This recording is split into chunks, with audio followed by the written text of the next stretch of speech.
What is up, guys? It's the Sound Alchemist, and today we're back at it, giving you 40 facts on the Warhammer 40k universe.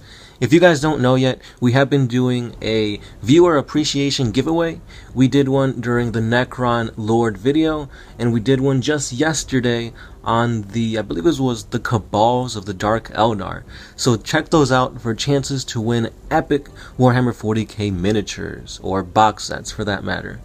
And we continue on with the Dark Eldar, aka the Drukaris, or how I like to call them, the Drukaris. Today we are talking about the weapons and war gear of a very sinister, I guess race, if that's what it is, or subtype of Dark Eldar. We're talking about the Homunculus, or Haemunculi. So these guys are really nasty. They're basically like the mad scientists of the Dark Eldar. They experiment, they've got like thousands of deadly weapons to basically cut you up nice and slow and basically agonize you. Now, most of the time they're converting other species or races into their own slaves, for example the Raks. But for now, I'm going to talk about the weapons, war gear, equipment, and abilities of these Haemunculi. So without further ado, let's dive into these 40 facts. So let's find out what Haemunculi are. So Haemunculi are known as master manipulators of flesh. They are able to create horrific monstrosities, and they can regenerate Dark Eldar who have passed in battle. They provide the bodies with a bunch of concoctions that will slowly resurrect them. Because of this, Dark Eldar of status will often make pacts with Haemunculi, promising them flesh captives for their cruel art in exchange for medical treatment, biological enhancements, and even being brought back from the dead.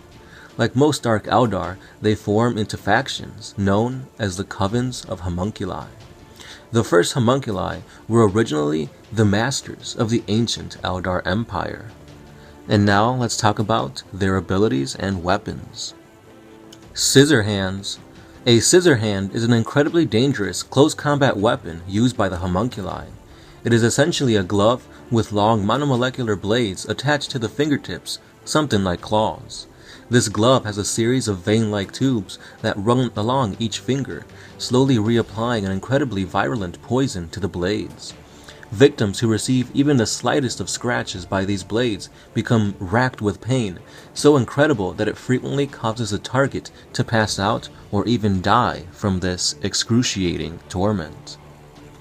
The Animus Vitae is a twisted creation of the Dark Eldar race, which appears as a sphere of barbed wire.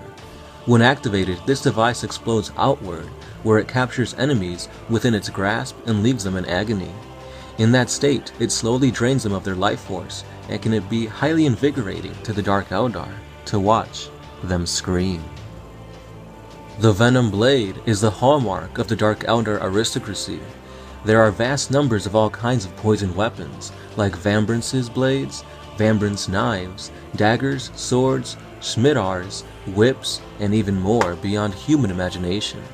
These venom weapons host thousands of micropores that constantly exude a distilled elixir of hypertoxins, keeping the blade always deadly as ever. The Agonizer are Dark Eldar weapons which come in many forms, such as whips or gauntlets, but they are designed to become attached to the victim's nervous system and take control of it, inflicting immense pain which can disable or kill the victim. The size of the creature doesn't really matter, and often the larger the creature, the greater for the potential pain infliction. Agonizers have the ability to harm vehicles as well, potentially disabling the crew or disrupting the vehicle's weapon systems. The Electro Corrosive Whips are weapons used by Archons, Haemunculi, and Witch leaders. They are similar to Agonizers, though not as lethal. They are venom-soaked whips that steal the fighting will of enemies that cause pain in the extreme. The Husk Blade is perhaps the most lethal weapon used by the Dark Eldar. These blades evaporate the moisture from everything they touch, leaving only dust-like figures if used against living beings. Even the toughest foes have been struck down from these blades. The Mind Phase Gauntlets. If an enemy, or anyone for that matter, is touched by these gauntlets, the victim's strength and will are sapped by the neurocontroller gauntlets. Even monstrous carnifexes can be stopped by these gauntlets, though against the most powerful foe, it isn't as reliable as going up against some humanoid beings. For ranged firepower, they often use liquefier guns, which spray a huge amount of potent acid that can melt through body and armor alike. Minions of feared homunculi usually have built-in liquefier guns from which they can fire their own acid-like blood onto their enemies. The Hex Rifle. These are primary weapons utilized by the homunculi, which use crystal cylinders that contain a tiny amount of the glass plague virus. This virus spreads incredibly fast on contact with flesh, turning the victim into a glass statue. The Stinger Pistol. This weapon resembles a smaller, more rounded splinter pistol, although the similarities end there. The Stinger fires small hypodermic needles at the target, the cavity of which contain an incredibly toxic bacteria. This bacteria, once introduced into the target's bloodstream, multiplies quickly, and shortly after causes the victim to literally explode, sending fragments of bone and armor flying in all directions. In the event that the victim's comrades are close enough or unlucky enough to have one of these fragments lodge into their bodies, the bacteria will then travel from the lodged debris into the comrade's bloodstream, multiplying and ultimately causing them to explode over and over again. And now we talk about the really deadly and dreadful weapons of the homunculi, starting with the Archangel of Pain. The Archangel of Pain is a piece of ancient wargear used by the Dark Eldar race. Created by sealing the essences of demons within a casket, is then covered with runes that are amicable to it. This act drives the imprisoned monster with agony. There are times when the entity is released whereupon it appears as a winged blinding figure before it returns to the depths of the warp. However, in that time, it unleashes a debilitating scream that could incapacitate even the bravest of foes. The Casket of Flensing. When opened, this casket releases bound spirits which fly towards the homunculus's foe, stripping their head of flesh and returning the flensed skull to their master. The Crucible of Malediction. This device is created using a process known only to involve the torture of captured psychers. Once used, these spirits are released, and any psychers within the vicinity can be driven insane or even killed by the psychic can flee. The Dark Gate is a runic tetrahedron that opens a portal to one of the forbidden zones of the webway. Carried by Dark Eldar homunculi, they can be thrown at the enemy, dragging them into the grasp of the foul creatures that inhabit these zones. So basically, they drag them over to your mom's house. The Soul Trap. The Soul Trap is a Dark Eldar device used to capture the souls of a vanquished foe. They vary in appearance and size, and are usually seen as pyramidal prisms, but sometimes rune skulls as well.